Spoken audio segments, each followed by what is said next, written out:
¿Sabes? A veces pensamos que nos toca a nosotros arreglar el mundo, que depende de nosotros el que las cosas marchen bien en nuestras familias, el que nuestros hijos sean hombres de bien, el que nuestro trabajo sea estable o nuestro negocio exitoso. Y aunque es verdad que tenemos que cumplir las responsabilidades que Dios nos ha brindado, también es cierto que muchas veces nos echamos encima cargas demasiado pesadas. El capítulo pasado aprendimos a escuchar la voz de Dios cuando todo parece estar en nuestra contra. Pero hoy aprenderemos que es Dios quien hace la obra, cuando verdaderamente nos damos cuenta que somos llamados a ser parte de la gran sinfonía del Creador, pero que Él es quien tiene las partituras, quien tiene la batuta, quien interpreta y ejecuta la melodía. El descanso que nos brinda es eterno. Han pasado 6 meses desde que Nehemías escuchó la condición de Jerusalén y se puso a orar y ayunar mientras era copero del rey Artajerjes en Persia. En estos 6 meses han ocurrido muchísimas cosas. Ha tenido que enfrentar tremenda oposición. Su vida ha estado en peligro. Las críticas de los de afuera y los de adentro han sido atroces. Han tenido que irse a dormir vestidos, con una mano en la almohada y la otra en la espada, esperando a qué hora de la noche llegarán los enemigos. En fin, ha sido una locura, una travesía muy pesada. Pero ha sido la fiel respuesta de un hombre al llamado de Dios y el testimonio de un Dios presente que cumple su palabra y respalda sus promesas de una manera impresionante. Poco menos de 2 meses y los muros de Jerusalén quedaron completamente restaurados. ¿Quién hace esas cosas? Cuando comenzaron la obra, se burlaban de ellos. ¿Te acuerdas que hasta decían, si una zorra lo empuja se les va a caer el muro ese? Pero ahora es una ciudad amurallada nuevamente. Los antiguos escombros que durante 70 años fueron un testimonio de destrucción, un monumento a la desobediencia y escarnio para la nación de Israel, ahora se erguían majestuosos y como un testimonio de la fidelidad del Dios de Abraham, de Isaac y de Jacob. Por eso dice el verso 16 que cuando lo vieron sus enemigos y todas las naciones que estaban alrededor de ellos, temieron y se sintieron humillados, porque no esperaban nada de esos pobres exiliados, porque se burlaban de ellos, porque los hacían menos como los andrajosos que ni casa tenían. Pero ¿sabes qué sí tenían? Tenían el respaldo de Dios, tenían el amor del Todopoderoso, tenían las promesas de Dios, de que regresarían a su tierra y edificarían su templo y sus muros y sus casas. Tenían a Dios. Por eso me emociono cuando leo la palabra de Dios y veo cosas como 1 Corintios 1:26. Pues mirad, hermanos, vuestra vocación, que no sois muchos sabios según la carne, ni muchos poderosos, ni muchos nobles, sino que lo necio del mundo escogió Dios para avergonzar a los sabios, y lo débil del mundo escogió Dios para avergonzar a lo fuerte, y lo vil del mundo y lo menospreciado escogió Dios, y lo que no es, para deshacer lo que es, a fin de que nadie se jacte en su presencia. Mas por Él estáis vosotros en Cristo Jesús, el cual nos ha sido hecho por Dios sabiduría, justificación, santificación y redención. Porque, como está escrito, el que se gloría, gloríese en el Señor. Porque puede ser que tú y yo no seamos gran cosa, y puede ser que mucha gente te menosprecie y se burle de ti y te haga sentir mal y te digan que eres muy alta o muy chaparra, muy rubia o muy morena, muy lento o tan inteligente que nadie te entiende. Pero no importa si eres alto, flaco, gordo, chaparro, brillante o tonto.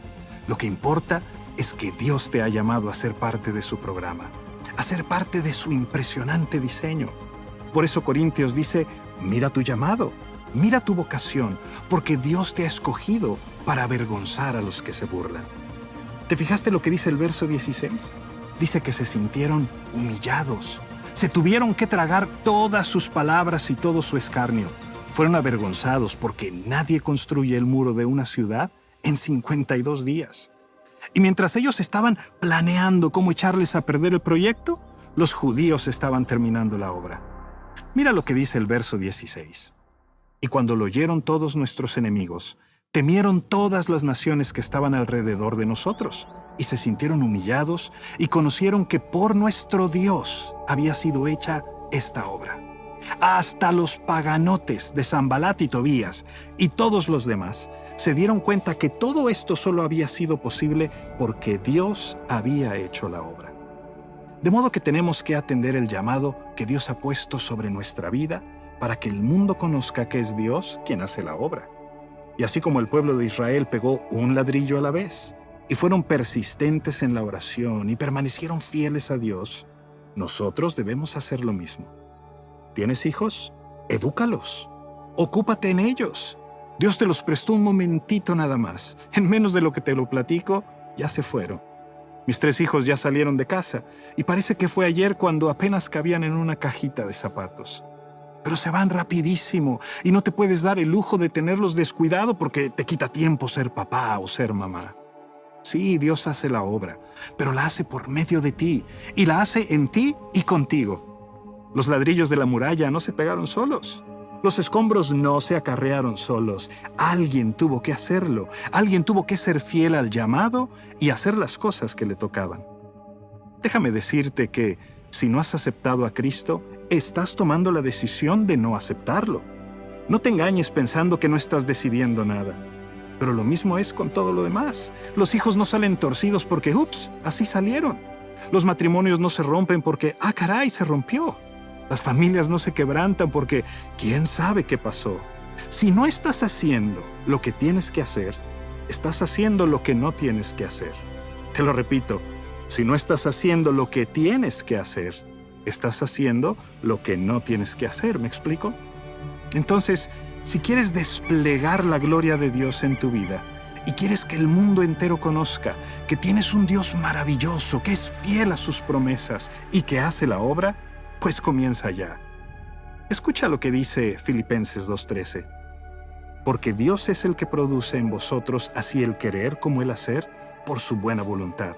Haced todo sin murmuraciones y contiendas, para que seáis irreprensibles y sencillos, hijos de Dios sin mancha en medio de una generación maligna y perversa, en medio de la cual resplandecéis como luminares en el mundo, asidos de la palabra de vida. Aférrate a la palabra de Dios y resplandece con su gloria. En el caso de Nehemías no fue diferente. Había gente que estaba en Judá, que estaban edificando los muros, pero que seguían asociándose con Tobías y los enemigos de Israel. Dice Nehemías que Tobías le enviaba cartas para atemorizarlo, pero Nehemías sabía en quién había creído. Pero quiero que veas algo más que es muy importante, porque es muy fácil quedarse dormido en tus laureles, como decimos coloquialmente. Es muy fácil ver el muro terminado y decir, ya lo hice, ahora sí, a descansar. Sí, puedes descansar en que es Dios quien hace la obra, pero tienes que seguir adelante con la parte que te toca. Lo que leímos al principio del capítulo 7 en Nehemías nos habla de que pusieron las puertas y asignaron guardias y fijaron normas para abrir y cerrar las puertas y siguieron adelante con sus turnos y su vigilancia. Porque, aunque ya estaba concluida la muralla, eso no quiere decir que ya no haya nada que hacer. Hay veces que entramos a una iglesia y vemos gente cantando en alabanza, otros recibiendo con una sonrisa a las personas, otros limpiando, otros recogiendo, otros dando clases a los niños, preparando el cafecito, tantas cosas más. Y uno puede llegar y sentir que ya está todo hecho, que no eres requerido o que no eres necesario. Pero déjame decirte que no hay nada más lejos de la verdad. Tú eres muy necesario para tantas cosas. Si Dios te ha dado un don por la música o el canto y eres un adorador, intégrate al grupo de alabanza. Si ya conoces al Señor desde hace varios años y has aprendido lo suficiente como para enseñar a los niños, intégrate a la escuela dominical para los chiquitines. Si estás feliz porque Dios te ha hecho parte de una hermosa familia en Cristo, intégrate con el equipo de asistentes que reciben a las personas o a recoger o a limpiar o qué sé yo. Hay tantas áreas donde Dios quiere usar tus dones. Actívate. Conoce a otras personas, invítalos a tu casa, vayan a un sitio, disfruten las maravillas de Dios. Porque ¿sabes algo? El plan de Dios no ha terminado.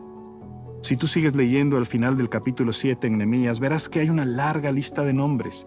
Todos los que volvieron del exilio con Zorobabel, todos los que le creyeron a Dios.